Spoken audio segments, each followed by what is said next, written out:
Hari ini kita melanjutkan membaca firman Tuhan setiap hari satu pasal. Baca Alkitab yuk. Kisah Para Rasul pasal 17. Keributan di Tesalonika.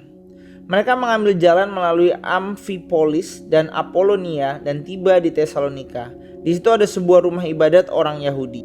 Seperti biasa Paulus masuk ke rumah ibadat itu. 3 hari Sabat berturut-turut ia bertukar pikiran dengan mereka bagian-bagian dari kitab suci.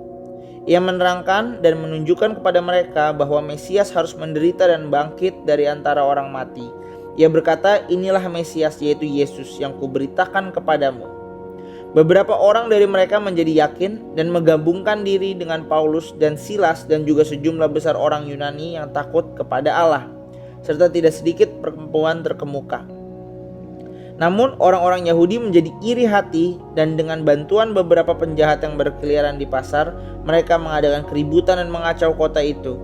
Mereka menyerbu rumah Yason dengan maksud untuk menghadapkan Paulus dan Silas kepada sidang rakyat. Namun ketika mereka tidak menemukan keduanya, mereka menyeret Yason dan beberapa saudara ke hadapan pembesar-pembesar kota sambil berteriak, orang-orang ini yang mengacaukan seluruh dunia telah datang juga kemari. Dan Yason menerima mereka menumpang di rumahnya. Mereka semua bertindak melawan ketetapan-ketetapan kaisar dengan mengatakan bahwa ada seorang raja lain, yaitu Yesus. Ketika orang banyak dan pembesar-pembesar kota mendengar semuanya itu, mereka menjadi gempar. Namun setelah mereka mendapat jaminan dari Yason dan saudara-saudara lainnya, mereka pun dilepaskan. Paulus, Silas, dan Timotius di Berea. Ayat 10. Pada malam itu juga, segera saudara-saudara di situ menyuruh Paulus dan Silas berangkat ke Berea. Setibanya di sana, pergilah mereka ke rumah ibadat orang Yahudi. Orang-orang Yahudi di kota itu lebih terbuka hatinya daripada orang-orang Yahudi di Tesalonika, karena mereka menerima firman itu dengan segala kerelaan hati, dan setiap hari mereka menyelidiki kitab suci untuk mengetahui apakah semuanya itu benar demikian. Karena itu, banyak di antara mereka yang menjadi percaya. Juga tidak sedikit di antaranya adalah orang Yahudi yang terkemuka, baik perempuan maupun laki-laki.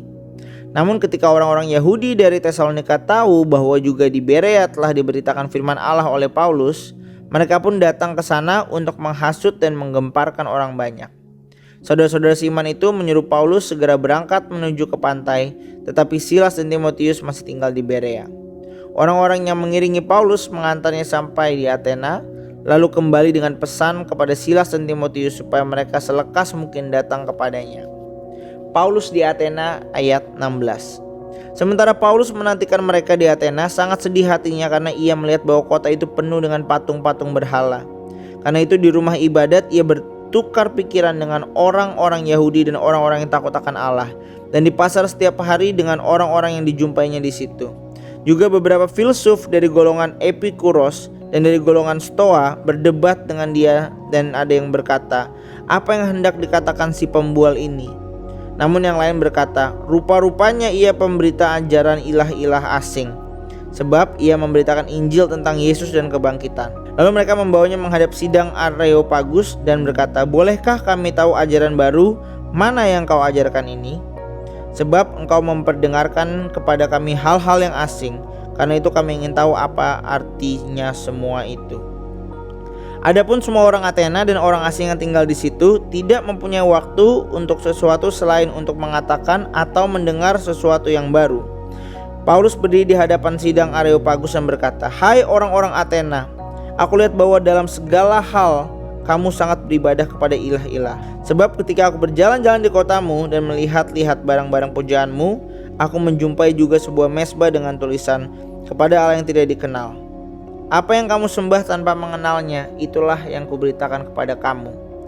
Allah yang telah menjadikan bumi dan segala isinya, ia adalah Tuhan atas langit dan bumi, tidak tinggal dalam kuil-kuil buatan tangan manusia, dan juga tidak dilayani oleh tangan manusia seolah-olah ia kekurangan apa-apa, karena dialah yang memberikan hidup, napas dan segala sesuatu kepada semua orang. Dari satu orang saja ia telah menjadikan seluruh umat manusia untuk mendiami seluruh muka bumi, dan ia telah menentukan musim-musim bagi mereka dan batas-batas kediaman mereka, supaya mereka mencari Allah dan mudah-mudahan mencari-cari dan menemukan Dia, walaupun ia tidak jauh dari kita masing-masing. Sebab di dalam Dia kita hidup, kita bergerak, kita ada, seperti yang telah juga dikatakan oleh pujangga-pujanggamu. sebab kita ini keturunannya juga. Karena kita berasal dari keturunan Allah, kita tidak boleh berpikir bahwa keadaan ilahi serupa dengan emas atau perak atau batu ciptaan kesenian dan keahlian manusia. Tanpa memandang lagi zaman kebodohan, sekarang Allah memerintahkan semua orang di mana saja untuk bertobat. Karena Ia telah menetapkan suatu hari ketika Ia dengan adil akan menghakimi dunia oleh seorang yang telah ditentukannya, sesudah Ia memberikan kepada semua orang suatu jaminan tentang hal itu dengan membangkitkan Dia dari antara orang mati. Ketika mereka mendengar tentang kebangkitan orang mati, ada yang mengejek dan yang lain berkata, "Kami ingin mendengar engkau berbicara lagi tentang hal itu." Lalu Paulus meninggalkan mereka, namun beberapa orang menggabungkan diri dengan dia dan menjadi percaya.